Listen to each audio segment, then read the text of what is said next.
She's back.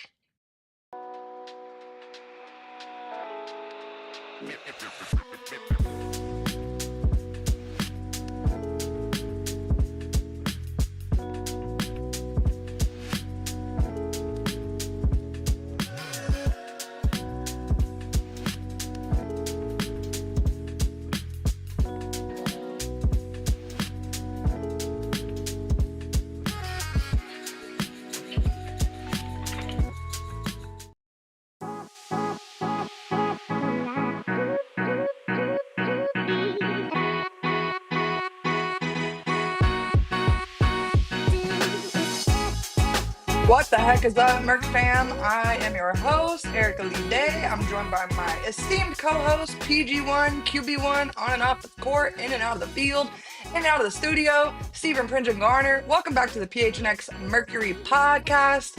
Stephen, how the heck are you on this fine Monday evening? Doing great. Got a fun game yesterday. Very impressive win for the Mercury on the road to start this kind of hectic road trip coming up for them. One that includes multiple stops in multiple cities, back-to-back. Some teams that are hungry to start to compile some wins.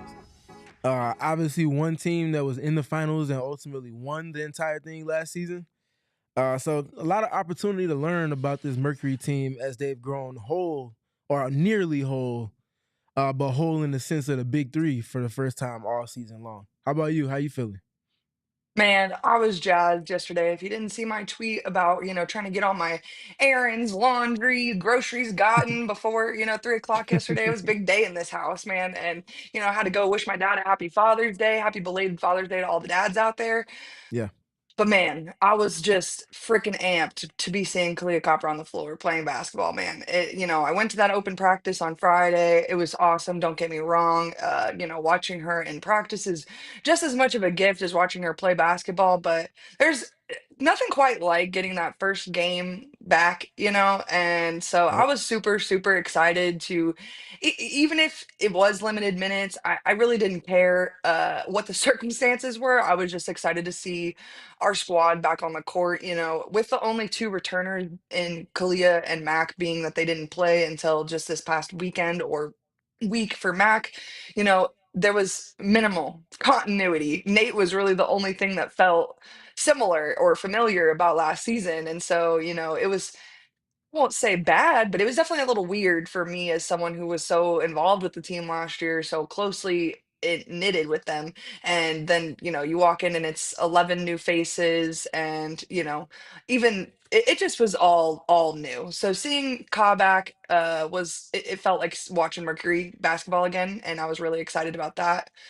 We're gonna get into the game obviously yesterday, but it was a big moment, I feel like, for Mercury fans because especially considering the way the last season started with BG's broken foot and now this, it was just a tough go round, I feel like, to start seasons back to back if you were a Mercury fan. And so I feel like, if anything else, the vibes were just incredible over the last 72 hours on Planet Mercury, man. From the practice on Friday to the game time on Saturday, you know, there's a video that Kahleah quote tweeted today where, or maybe she just replied to the tweet, I don't know, where she was hugging the Aces team videographer. Okay.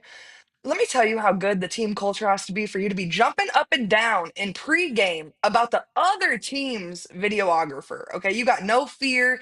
You got nothing going on in your brain. Just, I'm going to play basketball. And my good friend Amber, the videographer, is also here. So it was just a really refreshing sight to see back the full squad. Plus, we're back whole again. Shout out to Kevin for coming back from his vacation. I thought it would never happen. I had to fill his place on the Wildcats pod. And honestly, just mentally, the load that I have to carry when Kevin's not available, it was just too much to bear. So I'm glad that our guy's back pushing the X's and O's and behind the Mac today. Plus, no one's as bought in on the Mercury as Kevin is as part of the PHNX production staff. So it's nice to have him back as well. We got the big three here, and then the Phoenix Mercury got the big three there. Yeah, it's definitely been a lot going on.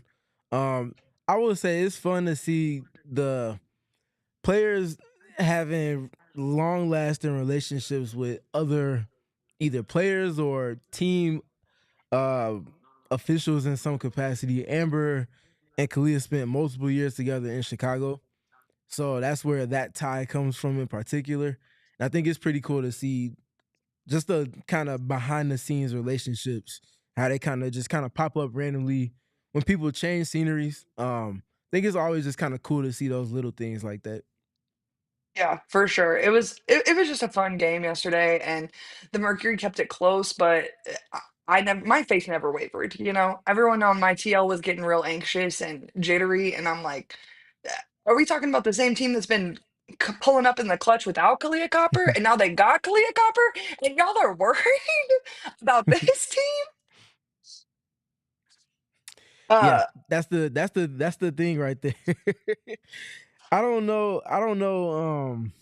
Not sure exactly what really had people worried about yesterday's game. Like it wasn't a blowout in any stretch of the imagination, but it felt like it was a game that the Mercury had a hold on the game for pretty much the game's entirety. I don't know. That's just kind of how it felt for me. Obviously, Vegas played extremely well, especially considering they play without Asia Wilson, and she's out for their upcoming game tomorrow as well.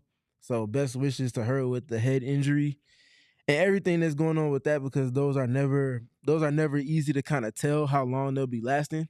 Hopefully she's back on the court soon, but that's very much a team no different than Connecticut and Chicago, who the Mercury have on their schedule going forward, that is hungry and urgent for a win. So the fact that they were able to go and get that on the road helped to set a good tone for what's to come from this multi-day, multi-team road trip that they got getting going into the week.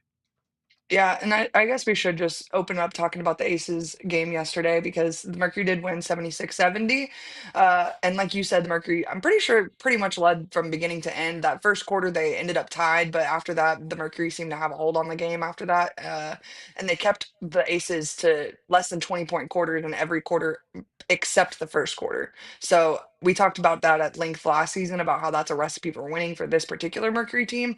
And that really hasn't changed from last year, especially considering how defensive minded this team wants to be. I feel like if it even more so aligns with this team than maybe it did last year. Yeah, the defensive side of the floor aligns with this team more than last season's team, just off of personnel. But also off of impact. They have multiple players that can definitely have impact on offense, but comprehensively, they have more pieces for their team that can really just find a way to get it done defensively. And I think that's a perfect kind of start to go with looking at our one word burns, going into just kind of our assessment of yesterday's game, and then kind of transitioning into everything that we saw on the court. My first word for yesterday's game was promising. I almost went with another word, but I'll hold that and let them kind of get their collective feet under themselves as they have the big three at least all in rotation. Hopefully, knock on wood, for the foreseeable future going forward. So one word I came up with for yesterday's game was very, very, very promising. What about you, Erica? Well, I like the promising because I feel like ours kind of feed off of each other because my word is tenacious. I feel like this was a gutsy win by the team. You know, they had to go out and get it, like you said, and you know, they had to stop the Aces from beating them. And that I feel like they were very successful at getting stops when they needed to get stops. And I feel like that was what really, really impressed me about the team. We've seen them not struggle immensely in late game situations, but we have seen some a little fumble here and there. And so it was nice to see them pull out a clutch win like that. And to your point, it is extremely promising for what's to come for the Mercury because I feel like, you know, we've been talking about how we're just scratching the surface with AT, we're just scratching the surface with Satou. Well, yes, and then some with Kahleah Copper. You know, she hasn't played basketball in what last time was February with the Rose, so I guess 4.5 months. So I mean that's a pretty long stretch of no basketball, and we're talking about a completely different type of basketball. So her getting her feet, you know, back under her is going to take a second, but it's also not going to take long. So you know, it was a promising game for what's to come for the future for them. Yeah, for sure. I think it's a good step in the right direction though. Just her being able to finish a game and at least be at least be confident in what she was able to do defensively. I think usually when players come back from long spans not being on the court in terms of playing 5-on-5, one of the easiest ways to kind of get themselves in the flow of the game is by being active on defense. And obviously, Kahleah is someone who's never taken the defensive side of the floor as an opportunity to rest. In fact, she's typically highly active on the end of the court. And she mentioned last season that she wants to earn respect for her efforts on the defensive end because she feels like it gets kind of lost in the plot when people look at her as a player and assess her as a player. So I think she took a good step in the right direction yesterday. As a team, they definitely did not do their best in the first half, but the second half was night and day in comparison, and that's where the difference in the game came from. But yeah, I think her first showing was very interesting. I think Kevin, if we can go ahead and get the clip speaking to the defense from Nate Tibbetts and how he just kind of talked to me post game about how they track it as a way to kind of hold the team accountable, but also to stay aligned with their the team identity that they're looking to play towards. Yeah, it's definitely something that we talked about. I don't know what we finished with.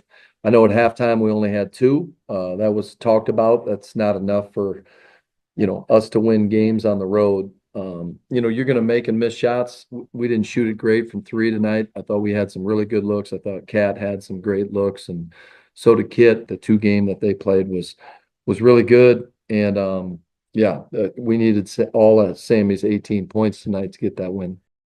Definitely something that we talked about. I don't know what we finished with. I know at halftime we only had two. That was talked about. That's not enough for, us to win games on the road. You're going to make and miss shots. We didn't shoot it great from three tonight. I thought we had some really good looks. I thought Kat had some great looks, and so did Kit. And so when your shot's not going down, just being able to rely on your defense. And obviously, Vegas is dealing with some injuries, but I thought we competed at the defensive end tonight. And that's exactly what this team was built to do in particular, and that's get stops and get stops in the succession type of fashion where they're stringing together 2, 3, 4 stops in a row. You've heard us talk about kills multiple times since the preseason.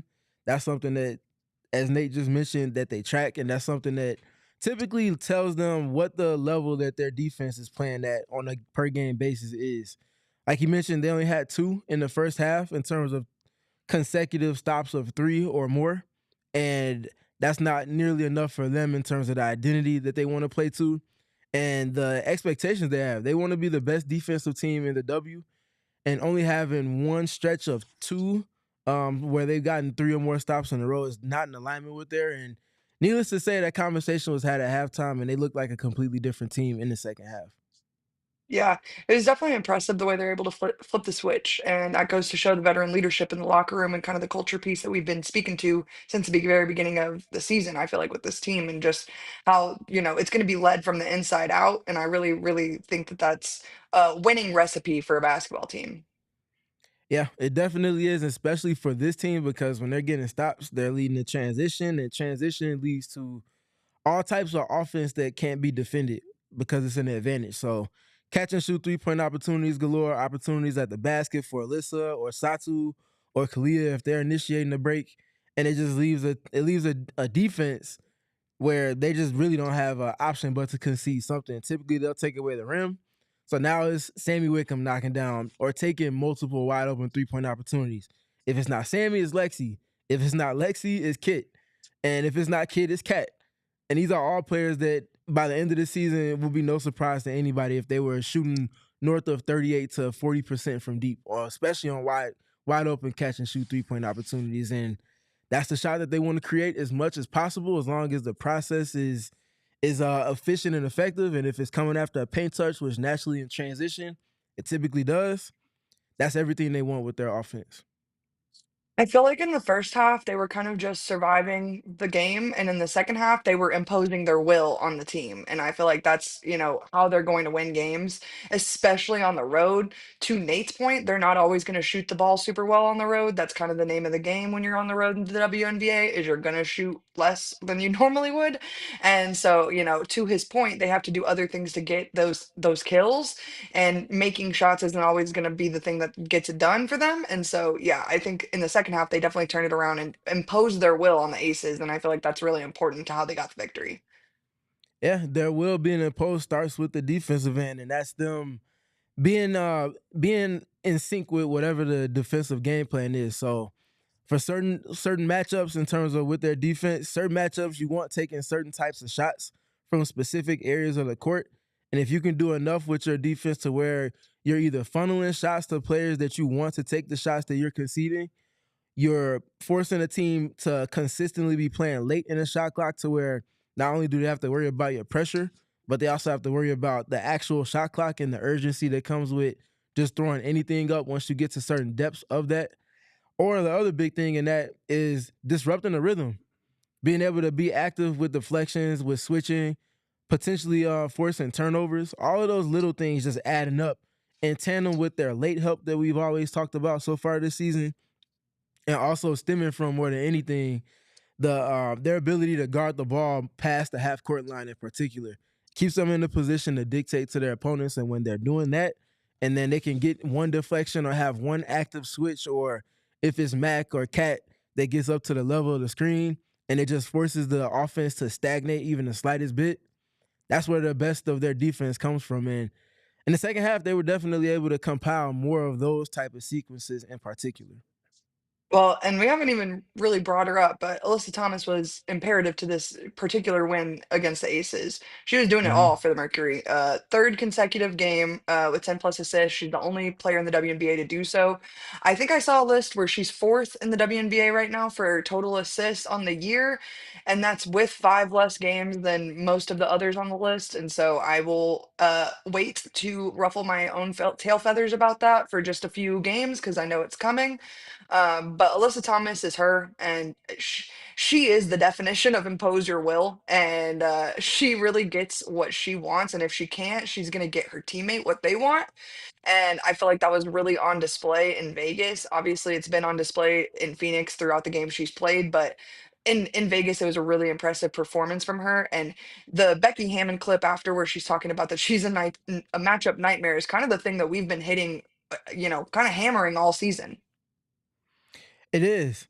Uh, Impromptu question quiz time for Erika as well as everybody in the chat. And I'll give everybody time respectively to submit answers. So make sure you get ready to type out names or at least the last name so we can answer these questions and have a little fun with this.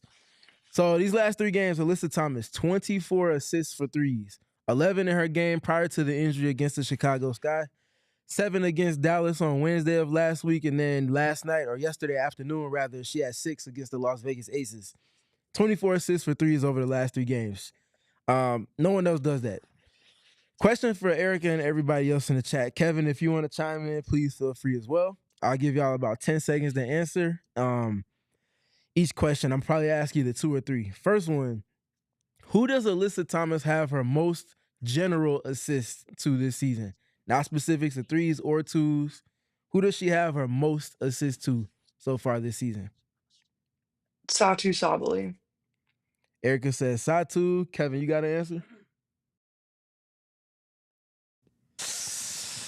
I can't say Satou because Erika just said Satou. You can if you want to. Nah, it's not You very can say good whatever you game want. showmanship. You know what I mean? I don't know. Kit, I don't know. Okay. Satou is my answer though. Okay. Answer is Satou Sabally.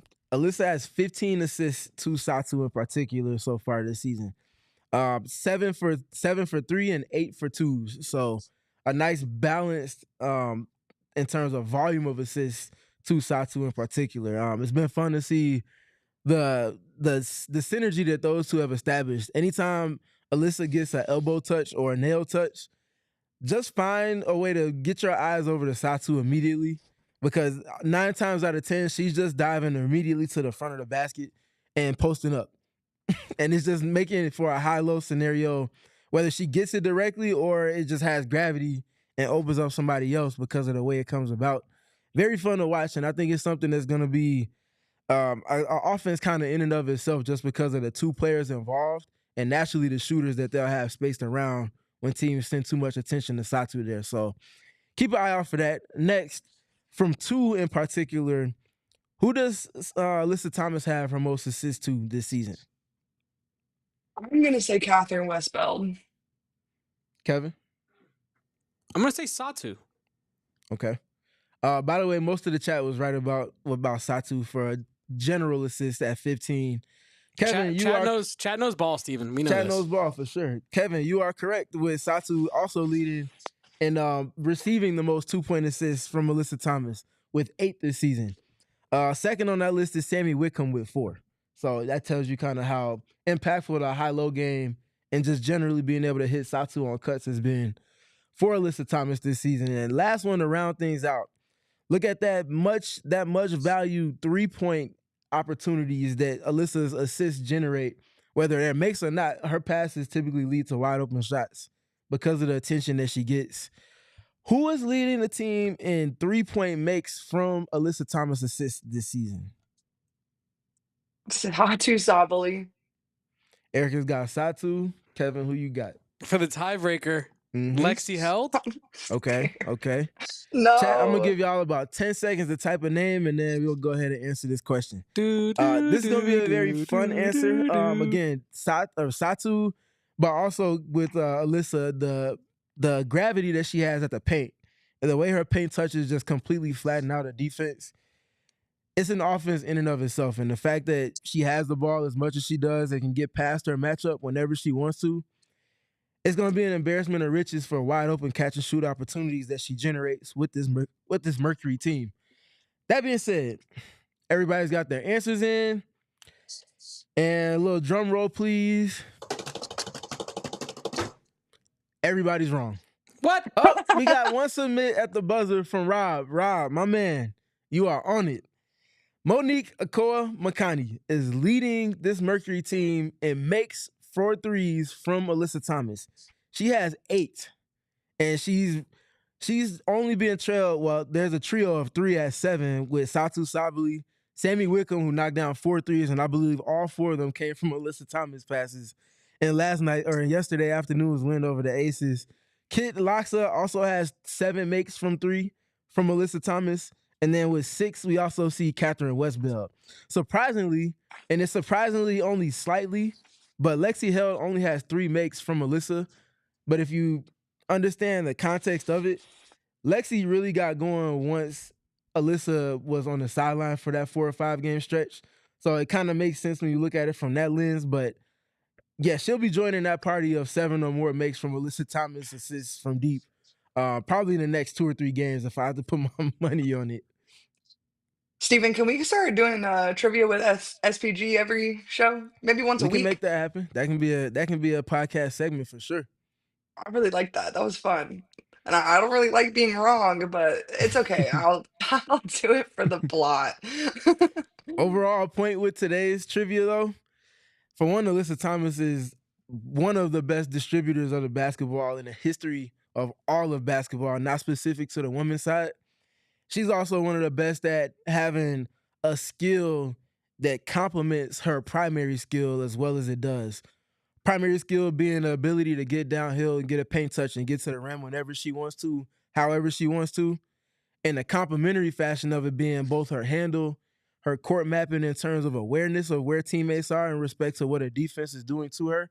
And then the last thing, which is arguably the most important, is the ability to not just make passes, but make passes that are accurate enough to where your teammates can get up the quickest shot or make the quickest decision possible.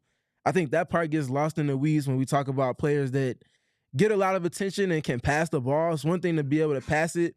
It's a whole other thing to make passes that create advantage off of the advantage that you already created from your individual talent. So Alyssa Thomas, one of the best playmakers of all time, regardless of what side of basketball you're looking at.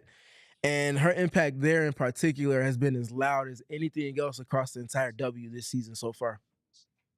This feels like a really, really good time to remind our viewers about All-Star voting. I feel like we just talked at length about Alyssa Thomas and the reason she should get a vote. I feel like if you watch our show for the last 4.5 weeks, you wouldn't have to be told that Satou Sabally deserves her vote. That girl has more 20 plus point games than any person in the WNBA right now.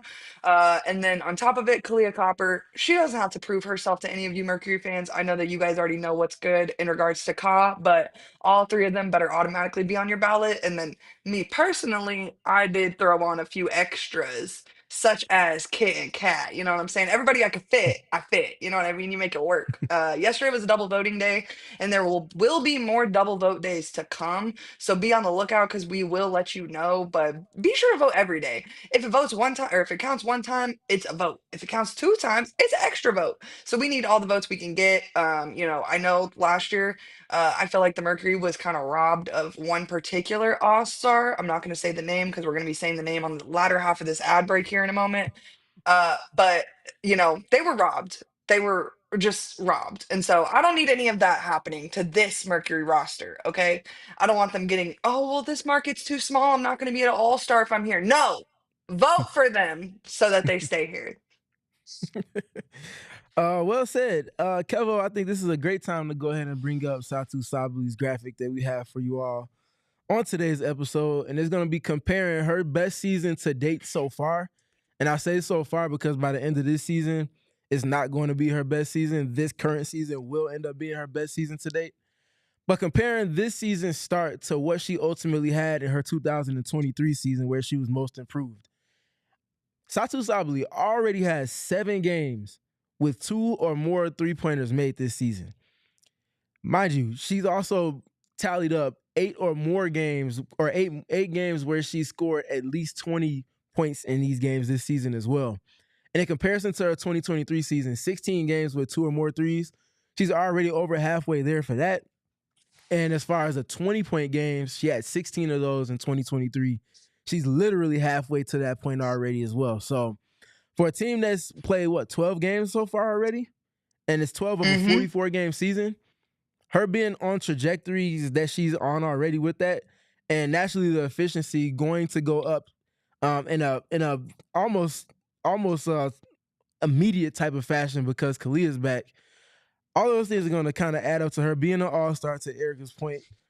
I think she's going to be all W team. And if you remember the conversations that we had in preseason and even before preseason, we mentioned that for this Mercury team to be their best, hit their absolute ceiling, it would take for 2/3 of their big three to be on the all W teams, whether that be offense or defense. They would need that type of and that style of production from those 3 players. Obviously, Kahleah is just now being integrated into things, so it's going to take time with that. She'll get there eventually, but the ways that Alyssa Thomas and Satou Sabally have operated this season, both of those two are no less than in the top 12 of the league so far this season, and I would probably say top 9 or 8 if I'm being honest. I really like that graphic. First of all, Kevin, you low key slayed that in the production room. So did, shout for out to Shout out sure. to Kevin for Damon that. for that one. But yeah, Oh, okay. Well, never mind then, Kevin. So You suck. Damon was the Alyssa Thomas to Kevin's. This was a 3-pointer, so it'll be Kevin's Am I Monique Mo? Cole McConney. Yeah, I'm Mo. There you I'm go. cool I with like that. it. I'm I cool like with that. I'm cool with I that. like it. Big Kevin Mo. set the screen for Damon. Kevin popped, and Kevin got a wide open 3 off of Jamin. And I got credit for Man, it too. And the I crowd dig went it. wild. I dig it. And it was in the dang. fourth quarter, too, because it was like 15 minutes before tip-offs. I like it. Wait, so do we have a big 4 then? Dang, like we're really fronting on this PHNX Mercury podcast. I I feel like mean, we got a big 4. Well, if I'm Mo, then it's really a big 5 because Mo's not really conventionally considered a part of the big 3 or 4. So I feel like you got to go. Someone's Alyssa Thomas, someone's Satou, someone's Ka, and someone's Mac. My man. That's something we'll have to sort through for sure. We got to figure out the roles with all of this, but I think we exude the same ability to execute that this team has shown, whether it be under adversity or if things are already lined up in our favor and we just got to go out and deliver on the goods. So I think we're sitting in some good standing, no different than the Mercury are this season so far. But yes, all-star wise, vote. Make it happen. Do your thing. Get the players the attention that they deserve and that they've earned from the ways in which they've operated already this season. Phoenix, transitioning from the Diana Taurasi and Brittany Griner era, you have Kahleah Copper, who's only played one game so far, but you have Alyssa Thomas and Satou Sabally. Again, both of those two players no worse than top 8 this season so far, if you're looking at the season comprehensively. Go out and show those players all the love that they've earned through their efforts so far this season. And I promise you they'll continue to return that favor to you because of it. I'm going to Real say one quick, more thing on I this. wanna- Go I ahead. wanted to interject and ask Stephen and you, Erika, a question. It's not in the rundown, but kind of putting you on the spot. When's the last time in the W that we saw such a smooth transition of power from a franchise cornerstone like a Diana Taurasi, who was the backbone of the roster you're building every year that she's on the roster, to now you have an entirely fresh face big three. Kahleah Copper has been here, but you know what I mean? Like, you have a fresh face big three, you have a fresh face bench. Like, when's the last time in the W we've seen a team that was already competing lose their cornerstone and then refresh as quickly as the Mercury have? I feel like Steven is a better person to answer this question, but he'll answer it right after this really quick ad break here on the PHNX Mercury podcast. Just an elite transition. Good. Oh, hoo, hoo. That's because I owe Mountain America Credit Union. I still owe them. I'm going to owe them till death do us part, man. Double rewards, and I owe them double rewards as well. They're helping me get an orange tree. I'm helping them with the ad breaks. It goes both ways on this end. But Mountain America Credit Union, they got more than 100 branches throughout the West. They are committed to helping their more than 1 million members. My goodness, that's a lot of members. You get more than 2 times the points on rewards credit card purchases through July 31st. You can use your Mountain America rewards card and watch the points pile up. It's perfect for gas, groceries, travel, home projects, and all of the purchases, like my orange tree that I will be replacing here in the next week or so.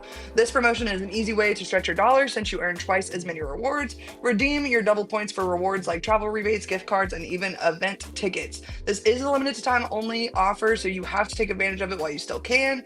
You can get the details at macu.com/double. Loans on approved credit. Offers can change or be withdrawn at any time. Limited time offer. Terms and conditions apply.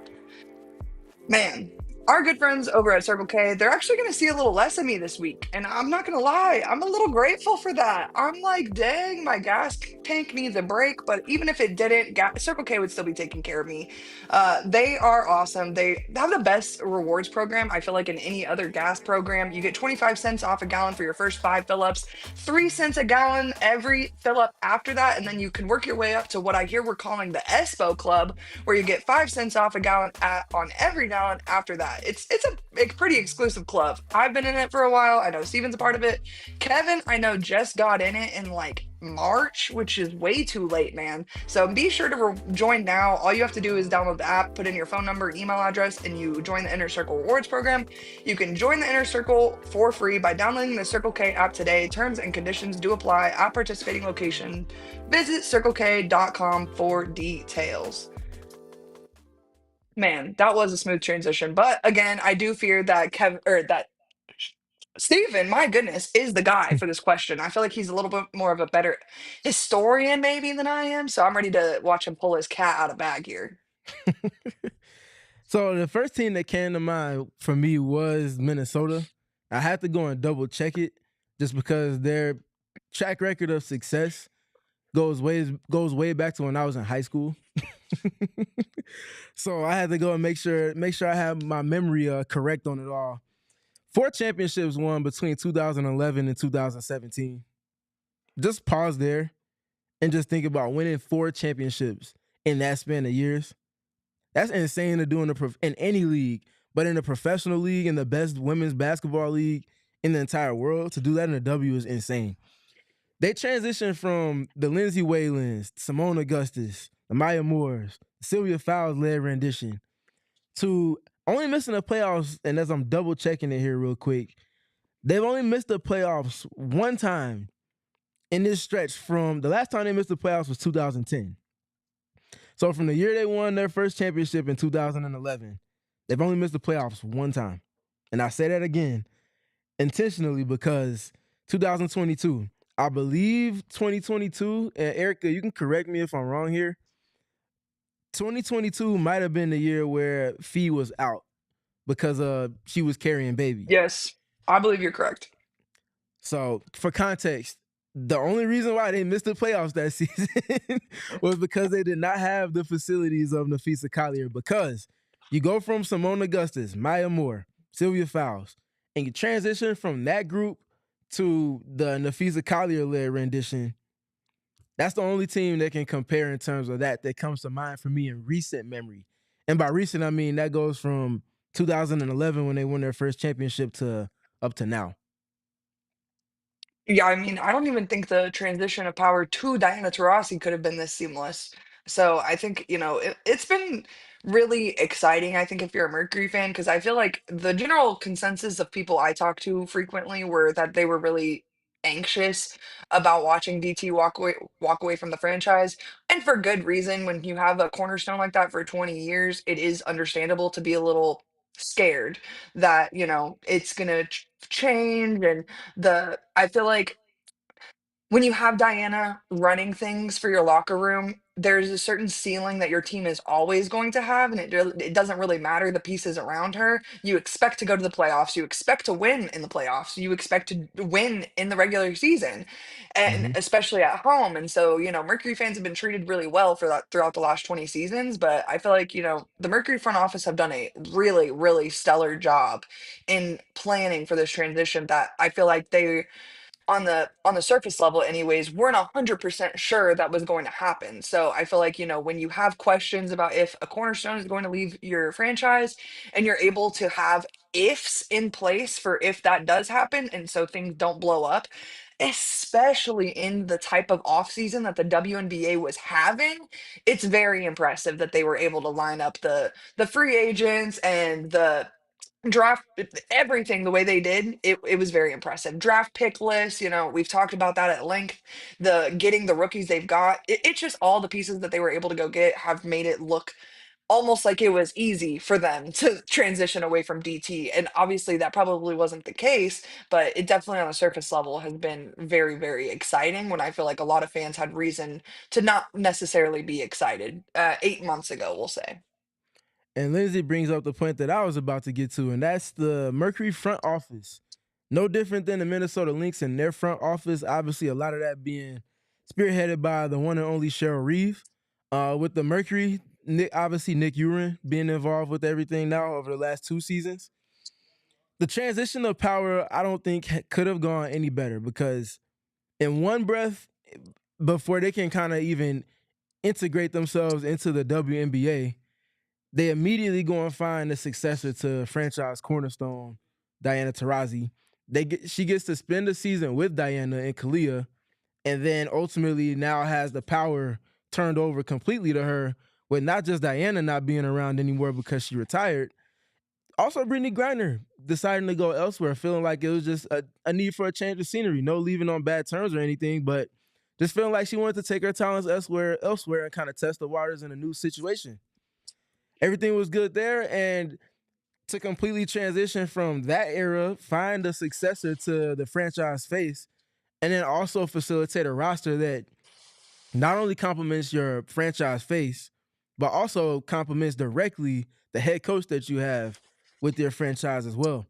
Not an easy job to do, especially when you're doing that job, knowing that going into this second season of your tenure as general manager, you also don't have any draft picks. So just continue to keep that in mind when people, and by you I'm saying when people that do have votes. I don't have one. Erika doesn't have one. These people that do have votes, just think about the adversity that comes with the context that you're operating out of, and how you have to make the most out of the situation that you're in. And what they did here in Phoenix was, for one, they leveraged Kahleah Copper as well as they possibly could for the top 10, top 8 talent that she is. And she did a lot of recruiting to do the legwork on her end, which she's not been shy about admitting at all. And she continues to implore, if you want to have fun, come to Phoenix. But also, they very much leveraged their state-of-the-art facilities that they've gotten established, which shout out to Matt Ishbia for expediting that process by, I think, over a year, if I remember correctly, and getting that done while also getting the All-Star game to be in Phoenix for Diana's final season. All of these little things add up in tandem with them also hosting Team USA's trial runs going into the Olympics last summer. All of these little things add up over time, and I would say they've done about as great a job as they possibly could with the transition from the everything that was DT and BG era, finding a successor for DT, and ultimately building around that successor in Kahleah with the likes of AT and Satou, and also nailing the non-draft picks that they had, the undrafted pieces that they added to this mix. I like that you were like, I'm not a voter, Erica's not a voter, don't come for our necks because we don't have any say. Yeah. Thank you for Hopefully clearing that the air, changes man. sometime soon, but yeah, that's where we at right now. Yeah, because I'm trying to watch all 6 games tomorrow, and I'm like, what's the point of watching all 6 games if I can't cast my ballot? You know what I'm saying? Like, Hmm. which actually leads me to a good point. I wanted to say thank you, Stephen. I didn't realize that the finals game 7 is on, or 5 is on right now. I feel like that's almost as crucial as the final game 7. So, like, I just wanted to say, take a moment and say thank you for being here with us on this Monday evening. I know that's probably I know you want to watch it, and I don't blame you. I want to watch it too. So I didn't realize it was on right now. If I had realized it, I probably would have said even bigger thank you at the beginning of the show. You would have got an even bigger intro. You know what I'm saying? Maybe I would have got the thunder sticks out. It's all good. We get to it when we get to it. Do you want a score update, Stephen, or do you want it left vanilla? Do you not want to know? Nah, I'll catch up when I catch up. I will say, the Phoenix Suns are not playing in the NBA Finals. So What? I'm here for multiple reasons. Oh I'm where I'm man, supposed to that be at this moment in time. I pop into the Suns videos every once in a while. I don't stay too long because you guys know I don't really watch the NBA too often. If I do, it's because the finals game 5 is on. You know what I'm saying? So, but I will say that the chowders are so funny in there because they really do act like the Suns front office are just the Devils reincarnate. And I'm like, They do. do y'all know the other franchise that they take care of is doing real good right now? Like they're doing great. So maybe It's a watch it different before front we start. office, though. Same ownership, different front office. Like if Nick Not Yeah. top to Urin was running the bottom though. Suns, maybe they wouldn't be in the spot they're in. Well, Brian Gregory just got brought in for multiple reasons, so I don't want to dive too much in the Suns Brian talk. Gregory. But I will say every time there is an opportunity to bring up the Mercury and I guess a in town comparison part that they can make sure that they're trying to stay aligned with, stay in lockstep with. They got right next door Phoenix Mercury doing things in a way that hopefully the Suns can get to within the next season or so. Hopefully as soon as this offseason. And I'll kind of Well, leave my Suns thoughts at that. well, I don't have any sons thoughts, so Not until they that's get Jaren okay. Jackson Jr. Correct. Whoa. Whoa, hold on, brother. I'm having a rough day with this Tasman Bane situation. Please, not too much, No, okay? just kidding. It's highly doubtful now. It was cautiously optimistic going into the weekend. Desmond Bane gets traded. Grizzlies front office says they're not trading Ja or Trip J, so Let me tell you guys probably not something, happening okay? though. I grew up in the pyramid watching the Grizzlies. I grew up with the team, okay? And it's just been pain as a Grizzlies fan particularly the last 2 seasons have been really painful to experience. So that was originally why I was pulling for the Pacers, but then Indiana basketball fans made an enemy out of me, so I'm pulling for the Thunder now. And that's because I don't owe any team any loyalty in the NBA other than and I do pay a little loyalty to the Suns just because I live here. But outside of them and the Grizzlies, I owe none of them loyalty. So I kind of enjoy watching the NBA because it's like, oh, I can really just do this for fun. I actually don't even have to like feel butthurt at the end of it, at all. I get to just be happy no matter who wins the game. It's like if the Wings and the Mercury played every game, at the end of the day, at least I get to celebrate something. So nonetheless, though, Mercury got a big week of travel coming up. We talked about the NBA more than we ever have on this show, so I'm gonna switch gears back to Yes. Mercury I talk. say real quick as we transition back to WNBA talk. You and your Memphis ties, it's not directly in Memphis, but that's a lot of the reason why Candace Parker, Peyton Manning, and company will be establishing the Tennessee franchise to come within the next 5 years. So that's going to be a I very can't. fun breath of fresh air. I can't wait to see what those jerseys look like. Shout out to the Oh, legendary all-time great Pat Summitt. May she rest in peace. Very curious to see what the jerseys look like, what the vibe is going to look like with that franchise, especially because Candy, the one and only Candace Parker, is going to be heavily involved in a lot of the things that are going on with that team. I would love if she suited up for their very first home game as a player, Oh, front office. Never will happen because obviously it can't, but that would be very fun. Could you at least do a thing where like she comes off and like starts the game? I'm doing air quotes and then just like tries to check out. Could I you at wish. least do that? I You know what I'm wish. saying? I wish. That would be I amazing. will say this. As a Memphian, those Eastern Tennessee people really don't suit my fancy, if you will. I grew up a UT hater. The biggest basketball game of the year every year for me was when Memphis played UT. Candace Parker, that was the only thing actually in my house that we could all actually agree on is UT women's basketball. So, she even got my pops, who, very, very old fashioned Memphian. He grew up there his entire life, and she got him pulling for UT. And if that doesn't tell you the type of pull that UT women's basketball team had for literally years and years and years, I don't know what else I could tell you. If Herbert Day getting behind the team doesn't give you enough reasons. So yeah, I'm really excited to see that Summit Blue and the orange. It's going to be sick. I'm excited for my state to have a bid in the WNBA wars. You know what I mean? Oh, it's going to be so fun. So yeah, No, nonetheless, I'm excited. I love everything that the Mercury are doing with their jerseys, the creativity. Similarly, I love everything that the Sky are doing with their jerseys, the creativity. Same thing with the Liberty, same thing with the Lynx. I wish the Aces would get back to incorporating the red and the gold with their jerseys. I don't know where the I forgot the naming of the specific color style, materialistic or whatever it is that it is. Get back to the colors. We need the colors. It's But giving I monochrome and like boring. yeah. But I like the design. I like what they're getting at. It just needs a little pop, a little gold here, a little red there. They had the template when they won their last championship, and then they said we're gonna transition from it. Lost the plot. Hope they get back to it. Also love what the Atlanta Dream are doing with their jerseys. Very, very Atlanta in terms of the energy that is given, the aura, as the kids say. But I'm gonna go out and say if they do what I think they do, Tennessee might come into the league with the best jerseys. What Just do off you of what do you think they should do? That's an important thing to say. I'm not a fan of franchises and college teams having the same color scheme in the same city, but when the It's impact right is as here. loud as it is in Yeah. Tennessee in particular, I think that you can certainly get away with, if it's not the exact same, having your own designs but the same color scheme, hmm would not be mad at it at all. Yeah, I'm definitely pulling for the Lady Vol vibe to make it to the WNBA. Not gonna lie. It definitely is tough for me to even say those words out loud. I'm not gonna lie, but it's too tough to leave behind. So definitely, definitely excited for all these expansion draft teams. I think are gonna low key slay the whole marketing advertisement aspect of it. It's gonna Yeah, eat. And I want to tell you my favorite jerseys because I was just talking about this the other day. It's the Sky pinstripe jerseys. And that's it. listen, if you're a WNBA executive, I'm begging. I'm pleading, please bring back pinstripe jerseys. I love them so much. They look amazing on the players. They don't look disgusting after they're sweaty and gross. It just looks incredible on the floor. It looks incredible in team photos.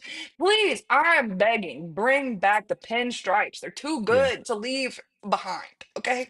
I will say though, Mm. every city can't have pinstripes because every city's culture doesn't align with what pinstripes do, which is like blue collar, super, super blue collar, old school type of vibes. Everybody can't do that, and I'll just leave it at that. I get it, but it just, man, every time they wear them, I like For their sure. Gradient Skytown jerseys for sure. I think the Sky have some of the best uniforms in the league For by, sure. I won't say by far. I think the Mercury, the Explorer jersey Absolutely. is actually I think that's the best looking jersey.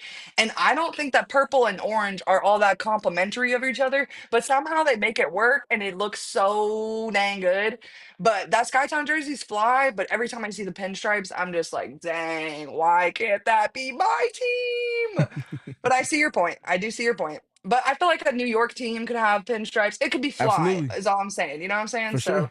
So maybe it doesn't have to make its way east or west. We're west. Yeah, it's Um, pinstripes. Pinstripes ain't the most West Coast vibe, but the East Coast whew. most East Coast and Midwest is definitely pinstripes vibe. So I just don't see with the seafoam and everything, New York pivoting to pinstripes anytime soon. But yeah, jersey wise, maybe we could do that for diehards. We can rank jerseys across Ooh, the entire W. That I might like be that. fun. That might be Okay. something fun to And do for sure. but yes, and I've got quite a few messages from GMs today. Don't you worry. All over the league, GMs are just messaging me about whatever they want, you know? So if you see any more screenshots, just know that they're 100% for certain real. And actually, one last thing before we get into this preview of the week to come for the Mercury. Media members, let's please, I'm begging to keep the main thing. So I'm begging. You know, we've been on this show for a year and a half, asking, pleading, begging on our knees to keep the main thing. And today I get on this app and I just feel like we are still forgetting the plot here. And the plot is that the basketball is what's important. I said this in a tweet and I'm going to say it out loud because it's the God's honest truth. We didn't elect these people to go to Europe to sign peace treaties. They're professional basketball players. They got to where they are by being elite at basketball. So I'm going to be honest with you. I don't really care what they say about politics and their personal life. Honestly, I don't really care much about what they say about the other players on the court while they're playing basketball because at the end of the day, they're playing a professional game of basketball that is a competitive game. I think you're forgetting that these are people that like to win. And we're what? So 144 plus 12, 156 players, right? So all of them know and want to win. They all got here by winning. They didn't get here by being terrible at basketball. So it really grinds my gears when I have to consistently remind people that the plot is that these people are just elite at basketball. That's it. That's the end of the plot. So if we could just keep the rail car going down the rail on that particular train motion, I would really appreciate that. I love what I do. I love this league. I care about the players in it.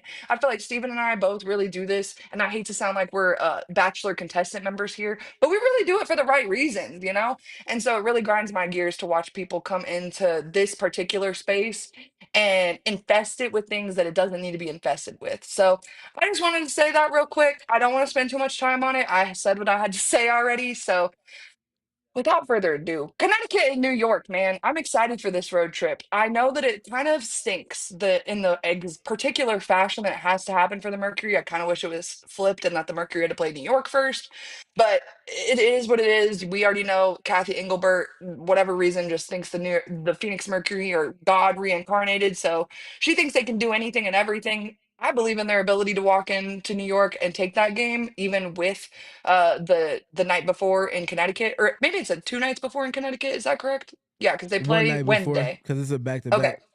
Yep. So Wednesday in Connecticut, Thursday in New York. And I believe they can win both, but I'd love to hear your thoughts on the matchups and kind of your keys to the victories that are hopefully to come for the Mercury this week. Yeah. So Connecticut, Marina Mabrey is finding her stride.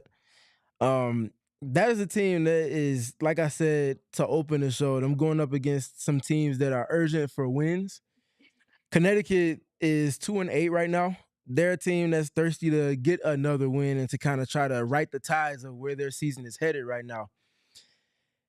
In Connecticut, obviously, I mentioned Marina Mabrey already, but they also have legendary all-time great Tina Charles as well in the paint, as well as one of the mainstays for most improved, Olivia Nelson-Ododa, roaming around in the paint. In addition to that, they have pieces as well as Sanaya Rivers that just go after it and they just get after it.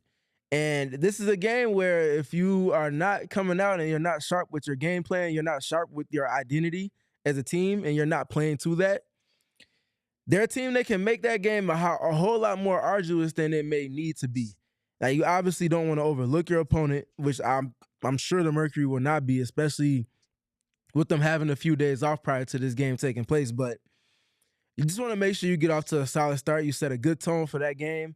And hopefully, especially with these back-to-back situations, you can kind of manipulate the schedule into your favor. Hopefully get a double-digit lead in the fourth quarter to where you can rest or at least scale back the minutes from your star-level players to then be able to re-up and go into the second game, the second night of this back-to-back, obviously being the game that's going to get the most attention with them going up against the New York Liberty in New York. So game plan-wise, you need to be doing everything you can to handle your business accordingly with Connecticut. Try to buy some rest for your star-level talents, like I said, and then hopefully you go into that game against New York as fresh as you possibly can be for a game that's certainly going to be one that's probably one of the marquee matchups of the season potentially to pick because of how well both teams have been playing so far. Also, Jonquel Jones upgraded to questionable for New York's game tomorrow against the Atlanta Dream, so she'll be back for that matchup with the Liberty on Thursday as well. You know, that does excite me as a person, but as a person that has to watch my team play the New York Liberty, man, that's tough. But it's okay. You know, I feel like this team wants to play the best, and to play the best, you got to have the best on the court. So, you know, I'm at the end of the day, to your point earlier in the show, this will give us a lot of opportunities to learn a lot more about the Yep. Mercury. I feel like this will be the biggest test that the Mercury have faced all season. I know they've played the Lynx twice, but those both had like contingencies or stars next to those games because they're without players, whether that's just Ka or AT and Ka or whatever the situation may have looked like. So I feel like this matchup versus New York, to your point, is definitely the biggest game of their season so far. But I don't feel like these obviously, and you know, Stephen, I have never forgotten that you don't think anything's a must-win game. Don't you worry. I will never ask you that question, but I do feel Not like the this early Connecticut in the game, season. You better believe I it. feel like they need to win that Connecticut game because they need to have a little bit of confidence in order to come into New York the following night, 24 hours later, with some confidence in order to kill the killers, if you will. Because I feel like the New York Liberty are going to come out with a vengeance. They have a certain point guard on their team that you know, was the all-star in question that I was speaking about roughly 35 minutes ago. So, Ain't you nothing know, questionable over here. hey, I did my job and voted for that. So, you know, we did everything we could, but nonetheless, you know, it's going to be a good game. Do you feel like there's anything for both? Do you want to talk about one game or the other? I think naturally the people want to hear more about the New York matchup, so we can go ahead When and you look at, yeah, get to it. Yeah. Um this New York Liberty team. So much for a championship hangover, right? Because they right? just lost their very first game over going into the weekend. And we're 3 weeks going into four 4 weeks into the season. There's no championship hangover for them. And there's also the game that they lost was nothing to scoff at all because they lost to an Indiana Fever team in Indiana where they also had just got Caitlin Clark back and she dropped 32 and knocked down her signature 3+ threes in the game and had multiple assists and the impact was just there, generally speaking. So the defense for New York, I'll start there because they get after it and they can defend in ways that are unique from any other team that's not named Phoenix in the entire W. And it starts with their versatility. How the league allowed for them to end up with Natasha Cloud as well as Rebecca Gardner. And I start with those two. In addition to Leonie Fevish, who is obviously not going to be a part of this game because she's back overseas playing for Euro Cup. But they also have Brianna Stewart and Jonquel Jones. And behind those two, they have the likes of Niara Sabally. And you can keep going on throughout their roster. There are no weak links in terms of who you might want to target, in particular with their defense. And even if you do find somebody who I call Waldos, you find your preferred matchup and you target them, that's probably going to be Sabrina Ionescu and Marine Johannes. Those two show effort, but it's not just their individual effort. It's the help that they have around them. Jonquel and Brianna Stewart across multiple lineups just roaming around. They just have so many layers to their defense and they have so many different things that they can do and that they're willing to do. It's going to be fun to see this Mercury team be tested in ways that no other defense has been able to test them yet, especially with the team being fully healthy. So that's probably the game. That's probably the thing I'm looking forward to most because of the things that they can do with their defense and the things that they're just simply comfortable doing that other teams aren't comfortable doing. In particular, their ability to switch and be able to live with the matchups that come from that and how the Mercury can kind of attack and go against that. Well, and to your point, I feel like this New York Liberty team is kind of what the Mercury wanted to be last year, kind of. Yeah. In, Um, in, in a sense, it's a template for sure. Yeah. yeah, and so I feel like it is a really good matchup for this Mercury team because both are comfortable switching. And this is going to be the first game where the pick your poison that Stephen and I have been preaching about for the last 6 weeks, basically, if not longer, is really going to come into play for both sides of the ball. And I think it's going to be really interesting to see how it plays out for the Mercury. I feel like the depth will really step up in this game against the Yep. Liberty in ways that we are expecting, maybe, but maybe that the Liberty and their fans maybe aren't expecting. And so I'm hopeful that that's the difference maker. I feel like that's been the difference maker. It was definitely a huge difference maker in the game versus the Las Vegas Aces, being that the Mercury doubled the amount of bench points that the Aces were able to pull out. So, I think that the depth really is going to help the Mercury. And on top of it, playing off a back to back, I feel like you kind of have to have that depth in order to be Yeah. able to put the Connecticut Sun away night one and then walk into New York with some juice still left in the tank. Yeah. And I think one of the biggest things that in terms of a collision course that's taking place on Thursday, the clash in styles. The Mercury are a team that takes away about as many 3-pointers from their opponents as you possibly can. The Liberty are a team that takes and makes the most threes across this season so far. So something's got to give in this matchup. Is it going to be the Mercury defense conceding too many clean 3-point opportunities for the Liberty to take, or are the Liberty going to be creating those threes? And in a similar fashion on the other side, in terms of looking at each team's defense, the Liberty give up a lot of threes, likely more so because of the switching and the ways that they force teams into one-on-one scenarios. What type of 3-point opportunities are the Mercury creating, and are they taking the ones in succession with their offense that they want? Obviously, with this Mercury team, paint touches are the thing they value most. So are those 3-point opportunities, even with the switching that the Liberty do, coming from a paint touch, or is it them 7 seconds on the clock, no one's been able to get a paint touch, they just got to swing it and try to find the best opportunity, and someone has to kind of throw something up with 4 or 3 seconds left on the clock?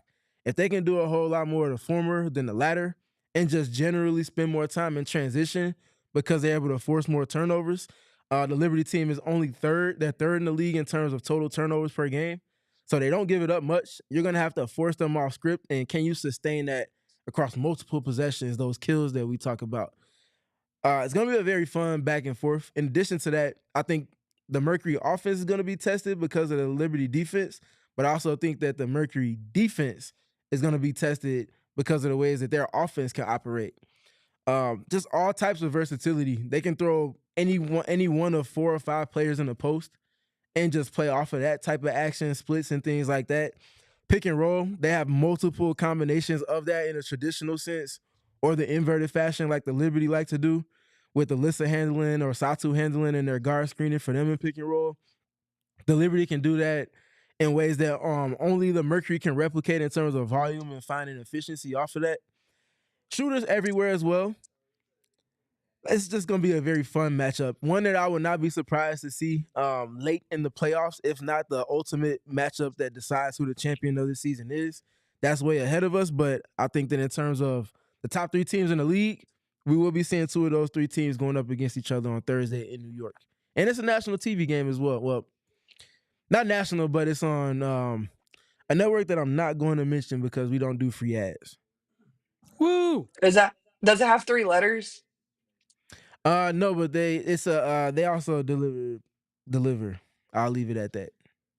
Oh, well, I do want to give to another network with 3 letters, because Yeah. why can't y'all put the score bugs on the screen? And Yeah, at I the spent all season last year complaining about it, and I complained about it publicly, I complained about it privately. I'm about to start sending emails because why am I watching a game with 5 seconds left on the clock and I don't know what the score is? I'm gonna be real with y'all. That is, as a WNBA fan, like, that's got to be the most irritating thing for me, because that is would one of never them. happen in the NBA. That would never happen in the NFL. That would never happen in the MLB. So I don't know who is in charge of this particular type of thing at the WNBA, but they better get on the phone with the number one broadcaster of their programming, because it's unacceptable. It happens in every game, multiple times per game. If it was the Super Bowl and they had that ugly score bug that everybody was complaining about, I might understand why they got rid of it off the screen. But unfortunately, we're talking about a regular season WNBA game. Put the dang score bug on the screen before I have a stroke. Do you see me? I'm literally turning red just talking about all of this. So please, for the love of God, put the score bug on the screen. All right, proceed with the New York matchup, Stephen. So sorry about that. That was pretty much all I had on that matchup. It's gonna be fun to watch Natasha Cloud going up against her former team, obviously. Needless to say, she's gonna want to make statements, plural, in that game, and she's completely in her right to want to do so. And it's gonna be fun to watch the Mercury and the Liberty just generally in terms of matchups with each other, going back and forth at each other. Obviously Nate Tibbetts and Sandy Brondello, two elite level coaches, two of the 3 Coach of the Year candidates this season so far. This is gonna be a very, very, very fun matchup, a heavyweight matchup, if you will, in terms of these 2 teams and the ways that they've kind of gotten out the gates to start this season so far. If I could point at one specific thing for this game, it's going to be the 3-point line. And I feel like whoever takes the most efficient shots and makes, obviously, the most threes in this game is going to be ultimately who wins it. But I think it might be a game that's going to come down to who executes best in crunch time. I think it's going to be one that's within 5 in that last 5 minutes of it. And whoever's executing better, knocking down free throws, not turning the ball over, getting stops, grabbing rebounds, taking and making threes, obviously finishing their layups in the paint, it's probably going to be who ends up winning this one. But just generally, it's going to be a barometer that gives a great gauge as to where each of these 2 teams are heading throughout the rest of their regular season schedule.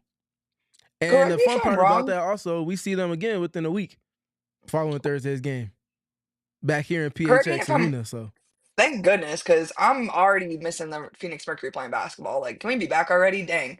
But the Liberty, not a lot of close games that they played. I see their net rating nope. is 19.5. That indicates to me that they kind of whoop rear end, if I'm not mistaken, correct? So Mm-hmm. I would think, and obviously they're still a great team, and this isn't me taking any shots at the Liberty, but I would hope the fact that the Mercury have been in some close game situations, quite a few of them so far, truthfully, that kind of benefits them in a game like this, where yes, the Liberty have a ton of continuity, don't get me wrong, but mistakes happen and pressures are had. So I'm excited. To Steven's point, I can't wait to watch Natasha Cloud suit up against the Mercury. I'm amped. It's going to be a really fun game. Got to get through Wednesday to get to Thursday is kind of the Exactly. week vibe this week. So it's Mm-hmm. Steven, though, you told me there was something that we got to get to before we get out of here. Am I wrong?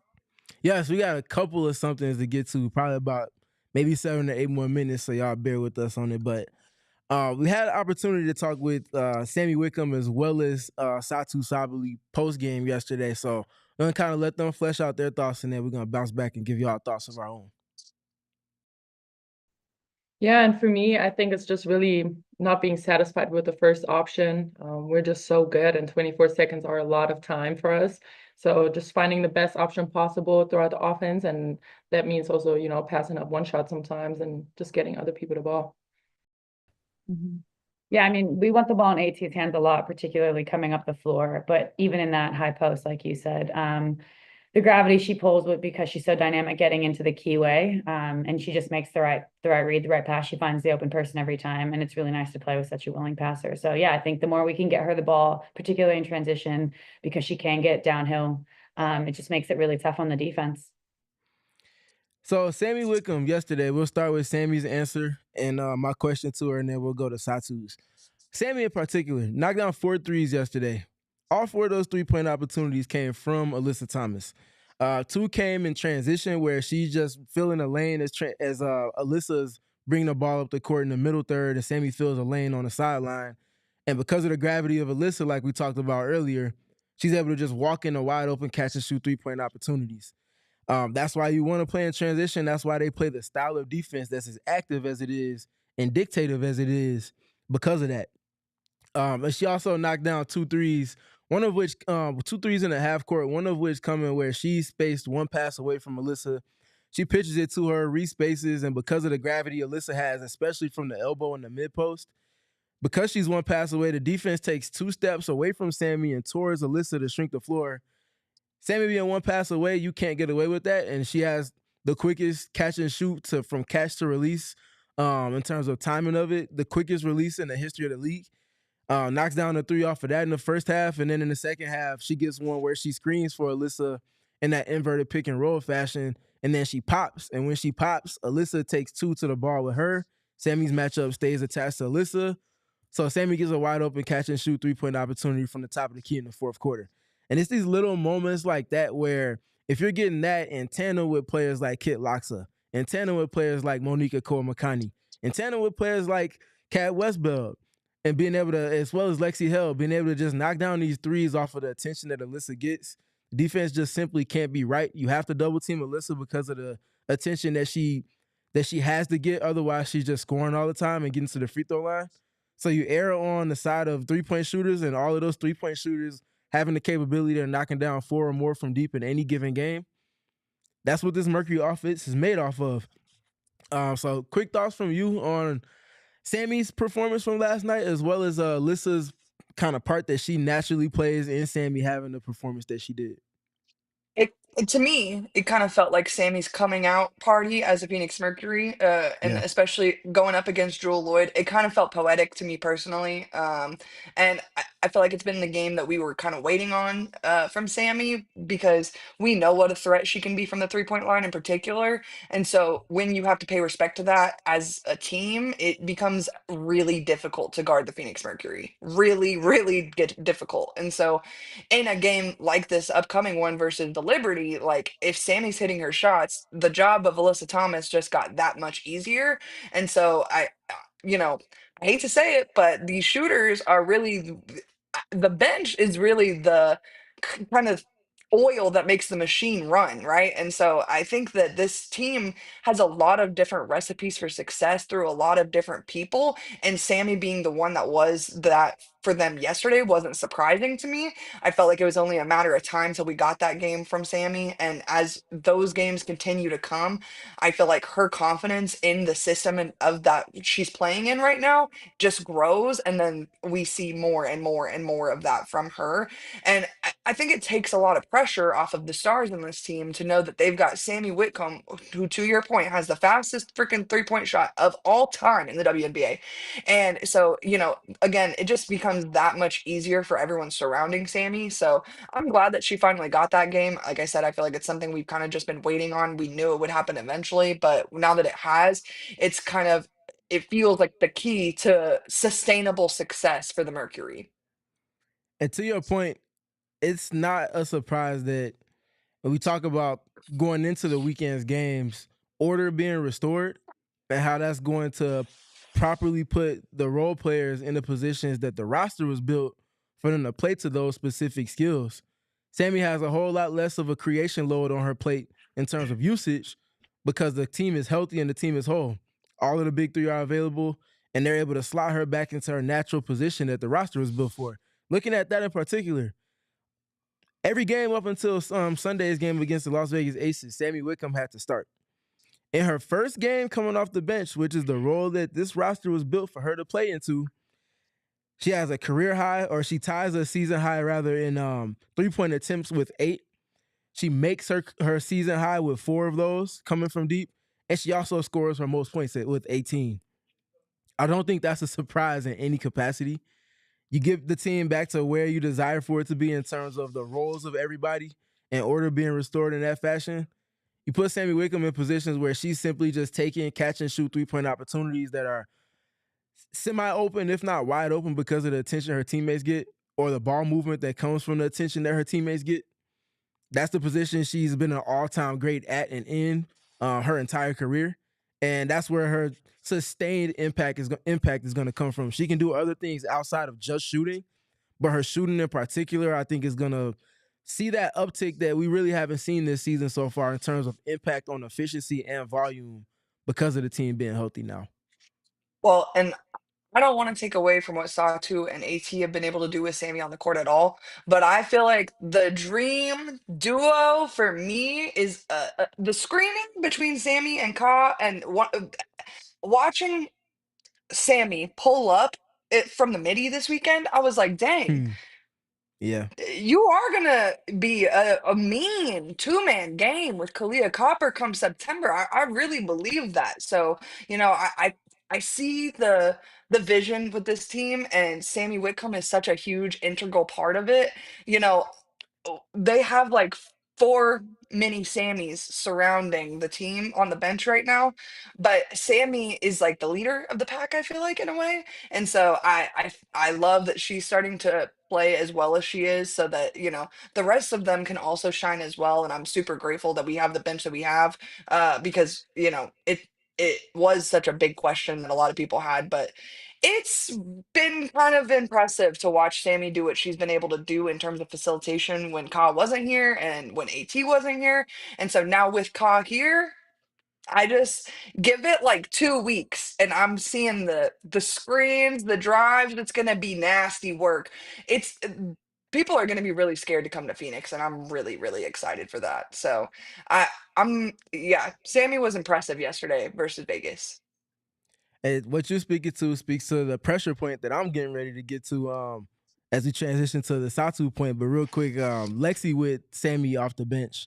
Because of how well Lexi defends and because of how Lexi can also just go and get a paint touch almost whenever she wants, that particular duo of guards off the bench for the Mercury, especially if it's coming with one of the big three on the court and Kat Westbell or Natasha Mack, that's a lot to deal with in terms of an offense in a reserve fashion. So they have pieces that can just put pressure on the defense across multiple contexts of play, even in just one possession. Naturally, that lends it to the conversation and quick question that I was able to ask Satou Sabally yesterday, which was just kind of centered around their ability to cycle through multiple actions to where if a defense defends one or even two or even three actions well within one possession, they know that if they can trust that moving it to that fourth action, whether it's just multiple pick and rolls or DHO into a pick and roll that goes back to the second side, and now Alyssa gets a post touch and the defense is scrambling at this point, they just put pressure on the defense in a way that's unique from almost any other team in the league outside of the top two teams in the league right now. So I asked her about that pressure that they put on defenses, and here's what Satou had to say. Yeah, and for me, I think it's just really not being satisfied with the first option. We're just so good, and 24 seconds are a lot of time for us. So just finding the best option possible throughout the offense, and that means also, passing up one shot sometimes and just getting other people the ball. Yeah, very, very short, simple, and to the point. Didn't need to be too complex. The work pretty much shows it for itself. Multiple instances where they're just putting pressure on the Aces defense. They do a good job with their switching and pressure early in the clock. And then you get to like 8 seconds, and where most teams typically revert to a predictable pick and roll or predictable isolation where the defense can load up and take away the look, and then it leads to a rush shot with like 1 or 2 seconds left. The Mercury just continue to wheel through and cycle through options and continue to find ways to get good shot quality. That's something that's unique for them. And the fact that they were doing that in their very first game where they had all three of their top three options available on the court at the same time even really speaks to the direction that they're headed and the discipline and trust and buy-in to the system that they're running on offense, but also independent of the system, the pieces that they have around. They feel like they can always generate a good shot regardless of what part of the shot clock they're in. And that trust is going to be something that really helps them going forward. Well, and it goes back to what Nate Tibbetts talked about early in the season, where everyone's accepted their roles for what they truly are. And so, them being willing to turn down good shots for great shots comes naturally because they're such an unselfish team. So, I think, the best is really yet to come for the Phoenix Mercury. Yesterday, we saw a big, big victory in Vegas, but I think this week we're going to see an even louder Phoenix Mercury team up in New York. I obviously am excited to watch Alyssa Thomas in her homecoming to Connecticut. I think that'll be a special game for a lot of Yeah. reasons, but it's going to be a fun week if you're a Mercury fan. You had this show to start us off with the Big Four. Apparently, who knew we were going to have a Big Four here on this fine broadcast? And then obviously the Big Three making their comeback here in the Valley. It's a good week to be a Mercury fan, man.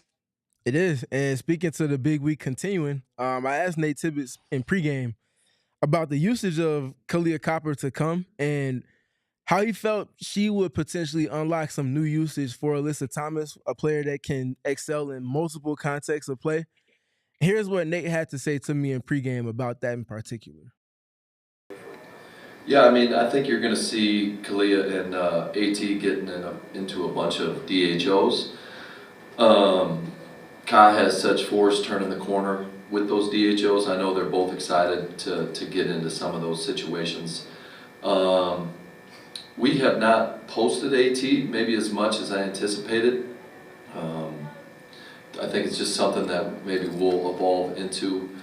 And yeah, I mean, I think one of Kai's best strengths last year was setting screens and rolling. And so I'm looking forward to like second side pick and roll where Kai's setting a step up for AT and Kai rolls. A lot of our guards right now like to pop, and Kai kind of fell into situations last year where she would get people in a step up and roll down and create the advantage that way. So, like I said earlier, I think we've got an idea of what it might look like.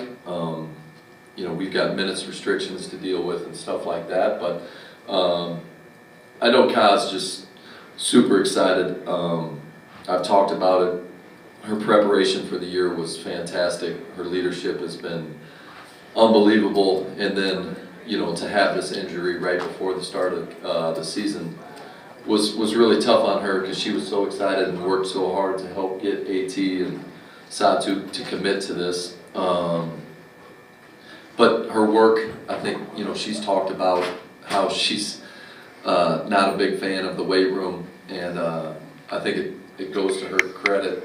This was supposed to be a 4 to 6 week rehab, and I think this is right around week 4. So her commitment there, and it's just another growth opportunity for her, and she's really bought into that.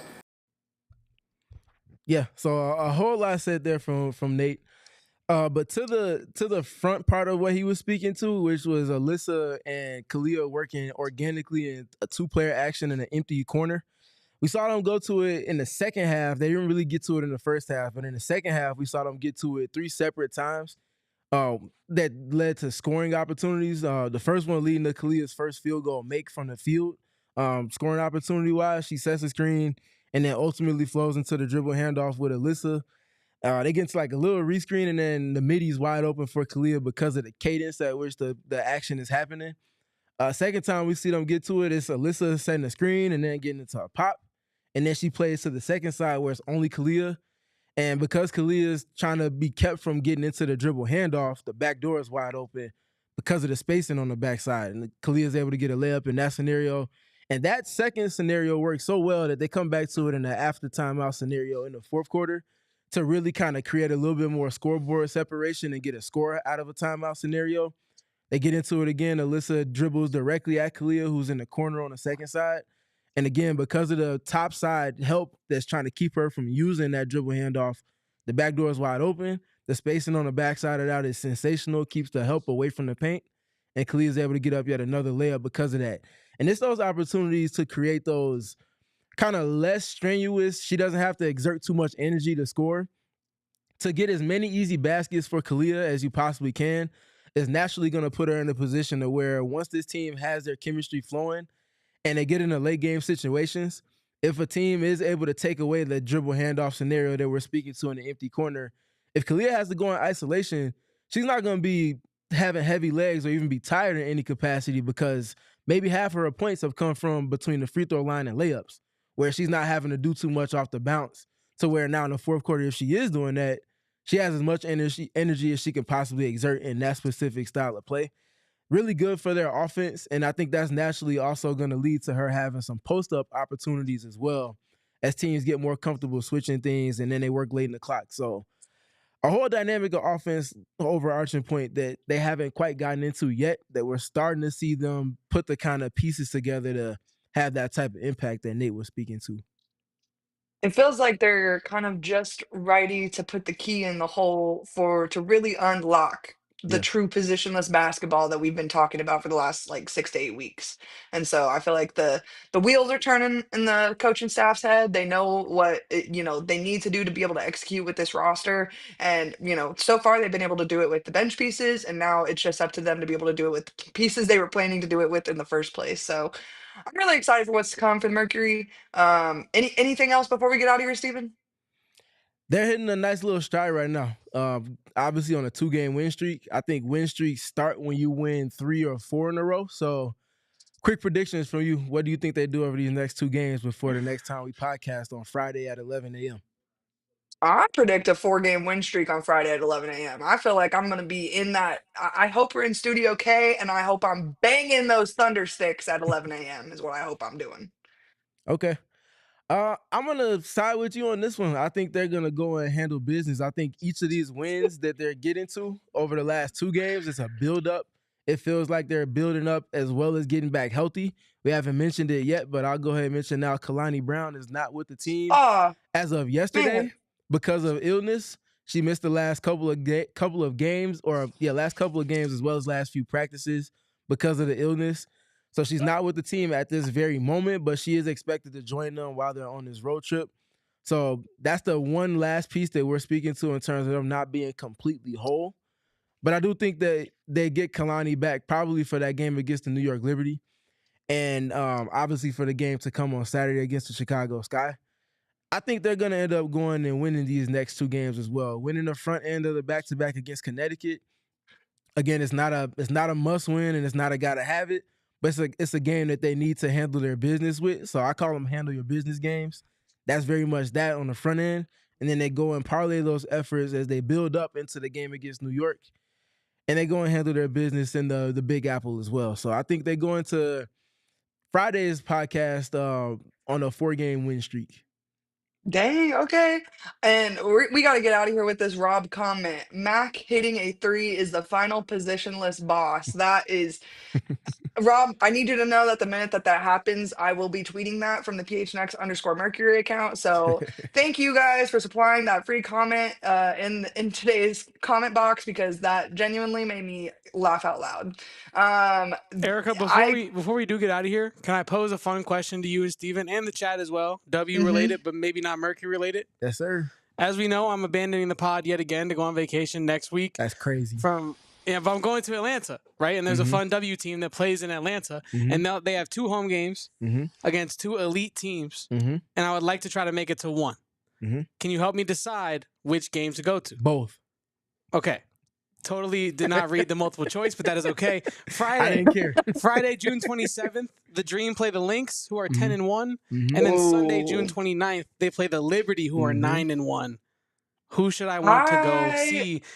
Friday's Pride Night versus the Lynx. That is also another caveat. I'm going to say New York. I think the matchups will be better versus New York with the way that Atlanta plays basketball. But side note, Kevin, you're going to love going to a basketball game where Atlanta plays basketball. That it's a quarter of the size of McHale, and it's amazing. I am jealous that you're going to get to experience that, and I will not. But I think the Liberty would be the more enjoyable matchup. We are on opposite sides. Oof. And we are on opposite sides because, well, for one, before I even get to that, so Kevin, Erika mentioned it to you, but I'll emphasize it. Very different basketball setting in Atlanta. It's a very intimate setting where they play most of their home games at. They've had a couple where they're at the Atlanta Hawks arena, but I think those 2 games will be at their traditional home arena. So yeah, it would be. It'd be the smaller, more intimate one. Yes, very, very intimate. I've seen it on TV. It looks crazy. Yes. 2 things for you. For one, I need you to find a way to get down to the court and figure out if the court that they're playing on is hardwood or if it's like some other type of material. Can't tell off of TV because of the painting that they have on it. I need you to confirm that for me. Please do that for us. So you got a little private investigator. Number 2, and I'm looking you dead in the eye, so excuse me, camera, while I'm looking at them. They swag surf.